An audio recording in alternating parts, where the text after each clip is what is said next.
Hi there, just one old man in Texas calling again. We're having a dinner tonight, and we're going to have roasted potatoes and asparagus and bread and tossed salad. And so I looked up recipes on Dinner at the Zoo, and of course Dinner at the Zoo came up with something called roast potatoes and carrots. So took some olive oil and butter and garlic, potatoes and carrots, and just tossed them over. Now it's going to cook at 400 degrees Fahrenheit and about, they say, 30 to 40 minutes. So we'll see how that turns out. And took some of our bread, which bread is right here. It's, well, you can't tell. It's a cranberry walnut bread we bought at Costco. Cut it in slices, going to wrap it and put it in the oven for about 10 minutes, I'd say, at about 300 degrees. And that way it'll warm it up really nice. I haven't yet done the asparagus, but we will get to that, and we'll be back with you. Now for our main dish, we're going to have Parmesan crusted chicken breasts, and it's a recipe I found on a Best Foods mayonnaise jar. Now I'm from the West Coast originally, so Best Foods is out there, Hellmann's is out here, so either one will work. And all you got to do is look up the recipe with bestfoods.com and Parmesan crusted chicken. It's using chicken, and it's using chicken, mayo, and Parmesan cheese and breadcrumbs. Very, very simple. It take about 10 minutes to fix and about 20 minutes to cook. So that's what that is. That's our main dish today, and I'll show you that a little later. One thing I am using is a meter, which is a thermometer or a timer that goes into the food that you're cooking, and you have an app on your phone that tells you when it's done and when you should bring it out and let it set and rest. It's worked beautifully so far. Highly recommend it. Anyway, look it up, M-E-A-T-E-R. I've taken the chicken breast and I washed them off, and I'll dry them in a minute, and I mix the mayonnaise and Parmesan mixture, which is for this I used not quite a cup of mayonnaise and a half a cup of Parmesan cheese shredded. So we'll put that together and be back with it in a minute. Okay, here I've taken the chicken breast and I've spread the mayonnaise and Parmesan on top. So we're just going to put some breadcrumbs on top of that and throw it in the oven. Here we have the 4 teaspoons of breadcrumbs on top of the chicken. And they called for 4 teaspoons. Of course, I put 5 or 6, I think. It just didn't seem like it was going to be enough. Anyway, use your own discretion on that. Okay, here's the chicken, and it's resting, and it will be ready for us in a little bit. Okay, be back with you soon.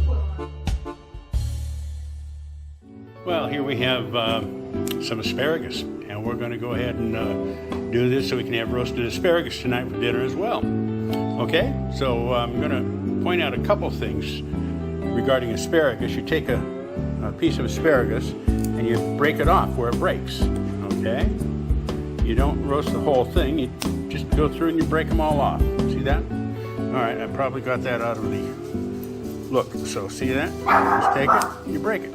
Wherever it breaks, that's what you eat. This stuff here, I haven't figured out a good thing to do with it, but I just throw them away. But we go through it and we do the thing for the whole bit, okay?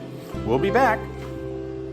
Okay, well, I've got them all broken off, and you may be wondering why I did that, and pretty much because these things here are pretty woody, and I don't want to eat them, to be honest with you, so I'll go with these. Those are the ones that we're going to cook, nice and tender.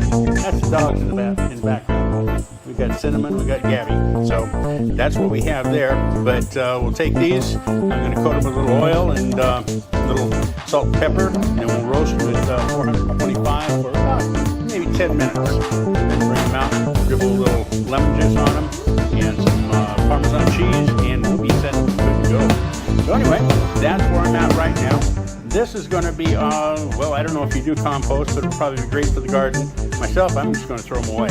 So enjoy, and we'll talk to you a little later. Oh, just to let you know, the roasted asparagus recipe comes from the Betty Crocker site. It's roasted Parmesan asparagus. So if you want to look it up, that's how you find it. You see the asparagus out of the pan, and you notice I use a lot of parchment paper because I like to make my cleanup a little bit easier than normal. And it's real easy, a quick sheet, put the food on it, cook it, take it out, throw it away, and just do a minor cleanup on the grease. There's some oil on this, and a little pepper or salt, and the asparagus is ready to go in. It's got it oiled and a little seasoning on it. And as soon as I get the other stuff out, and we'll be ready to do that. Now the potatoes are ready to go into the oven. It was a margarine and olive oil and garlic and thyme and rosemary. I put a little basil in there as well. So that's what we're doing. It's going to cook for about 30 minutes. So we'll put it in and take it out a little later. Let's take a quick look. Oh, they're looking pretty good. Things are going pretty well. All right. Then just come back. Here's the cranberry walnut bread. I cut it in half. It's a large, I would say 9-inch diameter circle. And this is what it looks like on the top. And of course, in the center, you're seeing something like that. It's in plastic bags, so you can't really see it very well, but that's good enough. Anyway, it's going to be very delicious, and I do like it, and that's why we're having it. So we'll get back to you again. Okay, now we got the salads going, and they're ready to go except for the feta cheese, and I'll put that on in just a moment. Now here's our table so far. Nice salads on, dressings. That's going to be a good time tonight. So we'll talk to you in a bit. Well, it looks like that's what's left of our dinner. And